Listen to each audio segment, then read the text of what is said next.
അതുകൊണ്ട് ക്രിയായോഗ മഹാവിദ്യ നിങ്ങൾ പരിശീലിക്കുക. ഈ കേൾക്കുന്ന ആരായാലും പൂർവജന്മ സുഹൃതം ഉണ്ടെങ്കിൽ മാത്രമേ ഈ വിദ്യകൾ കിട്ടുകയുള്ളൂ. നിങ്ങൾ എവിടെ പോയാലും നിങ്ങളുടെ ഇഷ്ടത്തിന്, നിങ്ങളുടെ മനസ്സിന് ഇഷ്ടപ്പെട്ട മാർഗങ്ങൾ തിരഞ്ഞെടുക്കുക. അല്ലാതെ ഇതാരെ അടിച്ചേൽപ്പിക്കാനൊന്നും പാടില്ല. ഇത് പൂർവജന്മ സുഹൃതം ഉണ്ടെങ്കിൽ മാത്രമേ പ്രാണവിദ്യ ചെയ്യുകയുള്ളൂ. ആ പ്രാണവിദ്യ സത്യമാണ്. ആ സത്യം വാക്കുകളാൽ പഠിപ്പിക്കപ്പെടേണ്ടതൊന്നുമല്ല. അത് അനുഭവിച്ചറിയേണ്ടതാണ്. ആ തലം മനസ്സിൻ്റെ ശുദ്ധി അതിനെ സ്വയം തെളിയിപ്പിച്ച് കൊണ്ടുതരും. മനസ്സിനെ പാകപ്പെടുത്തി ആ ജീവനിൽ ചേർത്ത് പ്രകാശപൂരിതമാക്കുന്ന ഒരു ജോലി മാത്രമേ നമുക്കുള്ളൂ. അനുഭവം എനിക്ക് നൽകിയ പാഠം ആത്മാർത്ഥത, സ്നേഹവും ആഴത്തിലുള്ള വിശ്വാസമാണ് ബാബാജിയിൽ. അത് മനുഷ്യരിൽ ആരിലും ഇത് അർപ്പിക്കാൻ പാടില്ല. ഗുരുക്കന്മാരിൽ അർപ്പിച്ച് നമ്മൾ മുന്നോട്ട് പോവുക. മനുഷ്യരിൽ അർപ്പിച്ചു കഴിഞ്ഞാൽ എന്താ ഇരിക്കും?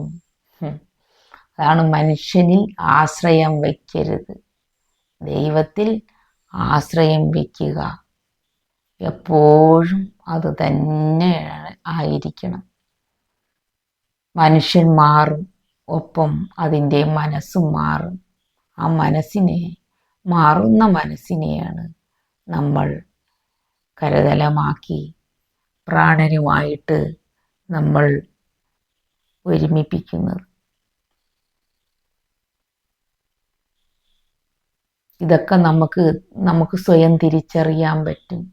നമ്മുടെ ഉള്ളിൻ്റെ ഉള്ളിൽ ആ ആത്മബോധത്തിൽ നിന്ന് ഊറിത്തിരിഞ്ഞു വരുന്ന ആ ജ്ഞാനം നമുക്ക് അത് ഏറ്റവും കൂടുതൽ സുഖകരമാകുന്നതാണ്.